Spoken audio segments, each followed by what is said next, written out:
Welcome back to A to Z here on Locked On Sports Atlanta, free on YouTube and wherever you get your podcast. You search Locked On Sports Atlanta. Give us a follow on Twitter at Locked On ATL. Of course, I'm at Mark Zinno, MarkZinno. Braves lose their finale and split their 4-game series with the Philadelphia Phillies after Aaron Nola pitched a gem last night. Braves strike out way too much still, something we've been addressing all season long. Here to talk about that and a whole lot more with Major League Baseball. She is absolutely one of the best reporters I've ever been around in Major League Baseball. I remember her from when she was just a little bitty young upstart reporter on the Orioles beat with me many, many years ago. But she has now graduated, gone on to be one of the best reporters in Major League Baseball from The Athletic. It is Britt Ghrioli joining us here on A to Z. Hi, Britt. How are you? I'm doing well. Quite the intro. I hope I can live up to the hype. You have exceeded the hype. I'll give everybody a little background. So I remember Britt came from Tampa Bay. Were you actually on MLB.com when you started in Tampa Bay? Yep. Mm-hmm. Okay. So you came from Tampa Bay, and I remember you got like the main job on the Orioles beat. You were the main MLB beat writer. And I remember when you first got there, and I was just like this radio wise ass who just, went around and ran his mouth all over town. So, but I was very jovial, and I remember sitting next to you, and we would always talk about the baseball games and the team and everything else. And you were always such a wealth of knowledge. And Britt worked harder than anybody in the media. And that was obvious and it was evident. And she cultivated great relationships. And it was so great to see, like, when the Orioles actually got good for a hot spot there. You got to be part of that celebration and, got champagne and ice buckets dumped all over you in the locker room. Those were the good old times. And of course, you've graduated onto MLB. You've been several awards and everything else, but you are just an outstanding reporter, an amazing storyteller. If you guys don't read her stuff, like when Britt dives into a topic, it is off the charts, in depth, like pulls you in, sucks you in. So, and that's what I love about you. Your storytelling is great for Major League Baseball. But the Braves story this year has not been what you had hoped. I don't know if it's a World Series hangover or what. I think that there are some systemic flaws in this team that have nothing to do with the hangover. As I mentioned before, the strikeouts are just way too much. They have the highest K rate of any team in Major League Baseball. They're getting good starting pitching. The bullpen has lived up to what they want. You got a bunch of guys who really aren't hitting to the back of the baseball card, as they say. So how do you diagnose the Braves' problems, and can they get out of them, and how quickly? Yeah, so to me, they just look right now like a mediocre team, which would be fine if they weren't a team that won the World Series last year and had expectations that were really through the roof. And I look at a couple things, Mark. I look at the absence of Freddie Freeman, which I get. Matt Olson, people make the case that he's better, he's younger. But I wonder from a clubhouse standpoint, who is in there kind of saying, let's pull our head out of our ass. Let's turn this around. I wonder who the leader on that team is right now. I think people don't realize, you've been in clubhouses, that intangible factor. I think maybe they're missing a little bit of that. You could point to the fact that Ronald Acuna Jr. hasn't really been a factor, except he wasn't a factor last year, and they won the World Series.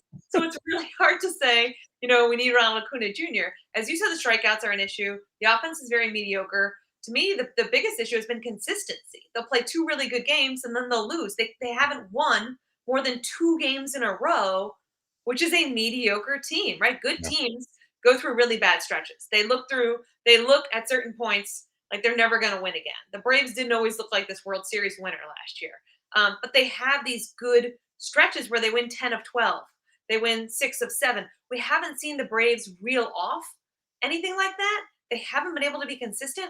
And that just shows you throughout their roster that they've just kind of been league average. And league average teams don't have these long win streaks. So to me, there's a lot of talent on this team. I'm not super panicking.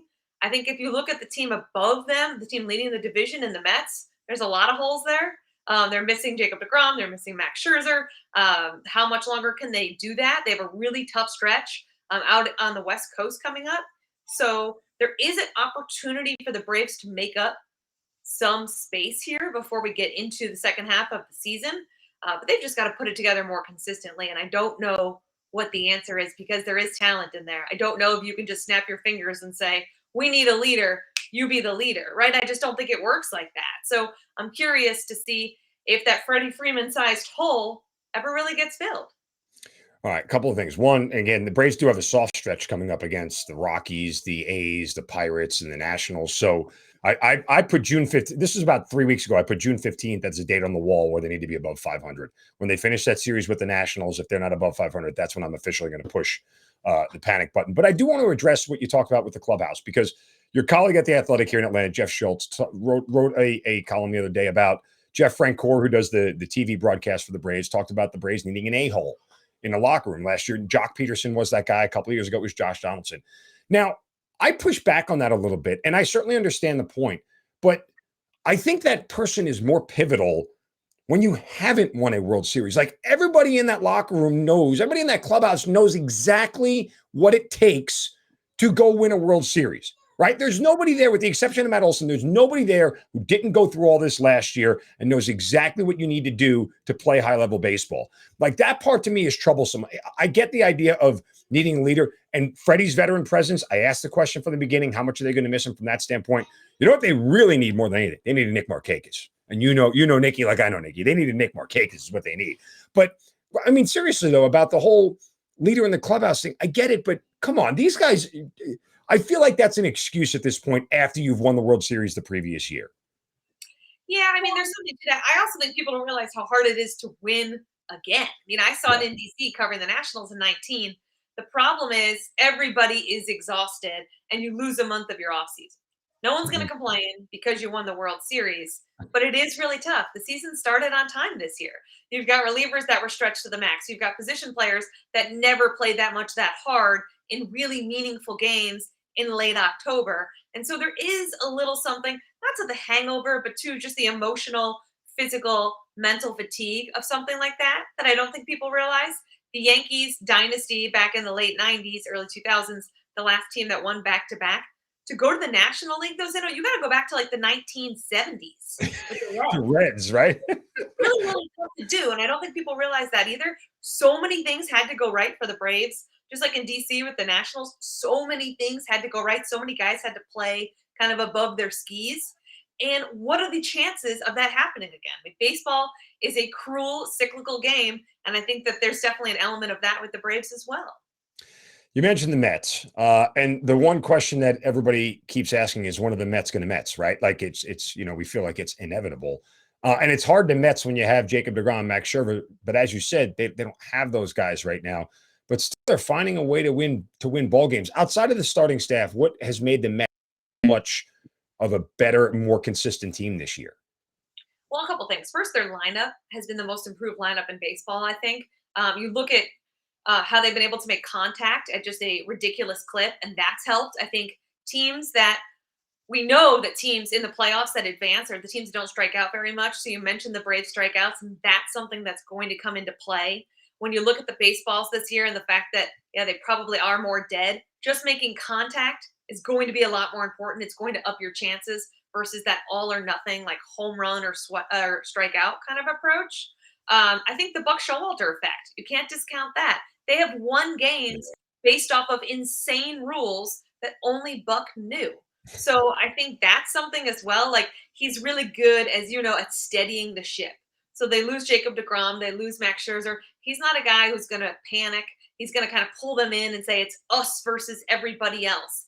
That's what he does so well, and I think that's been key as well. The coaches that he brought in have also had a real tangible effect on the fundamentals. You're not seeing like LOL Mets plays. They're not throwing the ball around. So I think that combined with the offense has helped them kind of withstand this tough stretch. They do need bullpen help. They can't go forever with a rotation that's kind of headed up by Chris Bassett right now. He got really hit hard in his last outing, but they have built up such a lead, the biggest lead they've ever had at this point in the season in franchise history, 7.5 games, that they can have like a bad week or two waiting for these guys to come back and still be okay.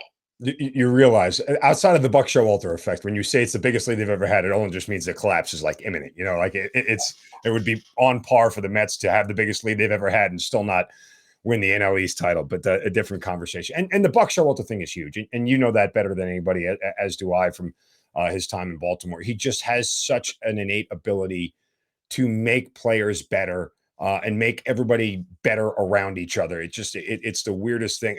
And as growing up as a Yankee fan, I don't really care if the Mets win a World Series anymore. It's like I'm actually rooting for it at some point in time for all my Met fan friends. But it would be fitting for Buck to do it with the Mets, considering how close he got with the Yankees, 30 years ago. Yeah, it'd be cool to see. I mean, listen, I think Mets fans, I also think the Mets should be rewarded for doing things right. Like Steve Cohen spent money, and a Yeah. lot of ownership groups are cutting back right now. So I kind of like to see that rewarded. I would like to see a team with a big payroll that went all in, that wanted to win, actually win. I think that's good for the sport in general versus these like small market teams that are nice underdog stories, but all they do is teach other ownership groups like, oh, I want to be like that.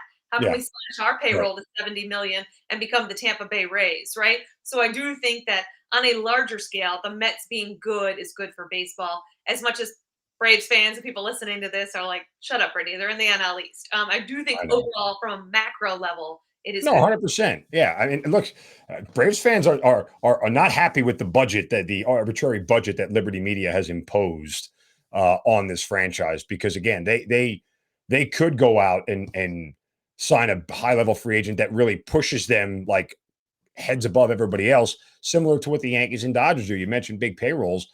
The Yankees are playing 700 baseball, which is insane. And they don't feel like a 700 baseball team. Like I remember growing up with the 98 Yankees, the team that won 125 games that year, and they were unbeatable. And they felt like a machine. This team doesn't. Somehow they keep stringing together wins, and I'm not really sure. And the same thing with the Dodgers. So, like, are these teams really, is it too early to call them that much of a juggernaut, or do we have to wait a little bit longer to see if this is actually sustainable? Yeah, so I think the Dodgers are a little bit more of like the 98 Yankees, as you mentioned, a little Yeah. bit more of like the up and down, like wow factor.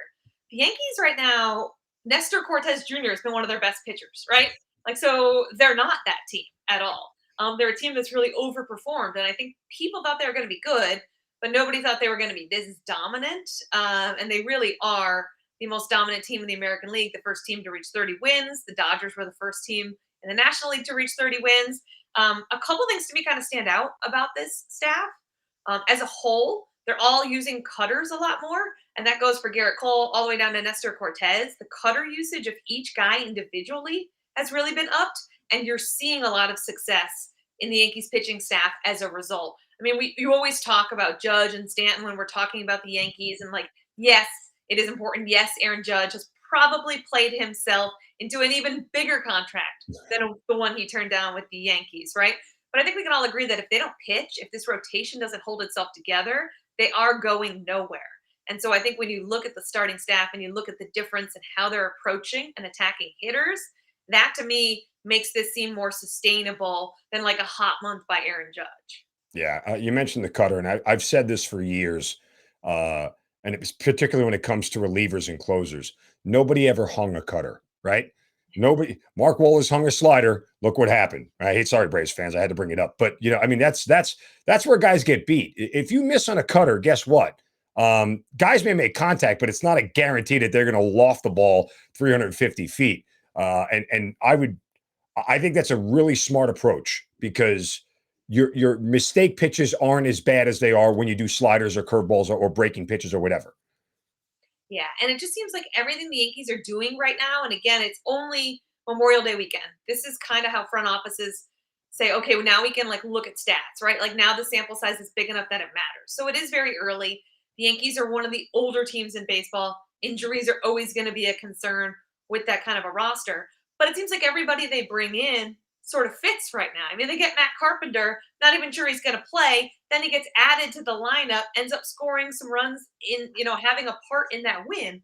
And that to me is kind of quintessential of this year's Yankees team, right? They're just getting these random contributions everywhere. And that's what the really good teams do. As you know, as you saw in Atlanta last year, you can't just rely on the one or two superstars. You need the guys that people don't really like people count out. People don't really say like, "Oh yeah, Matt Carpenter, that now we're gonna win." You need those guys, those big Yeah. players, to step up, and that's what's happening in New York. The Eddie Rosarios of the world and the Jorge Solers were major parts of why the Braves were crowned champions. She's Britt Ghrioli of The Athletic. Make sure you guys follow her on Twitter at Britt_Ghrioli and check out all the amazing work on The Athletic. I want you to have a wonderful Memorial Day weekend. Take yourself a little vacation. Thanks for the time. I certainly appreciate it. You're the best. Yeah, thanks a lot, Mark. Take care. All right, we'll be right back. Shovels of Wisdom wrap things up next here on A to Z on Locked On Sports Atlanta, free on YouTube and wherever you get your podcast. You search Locked On Sports Atlanta.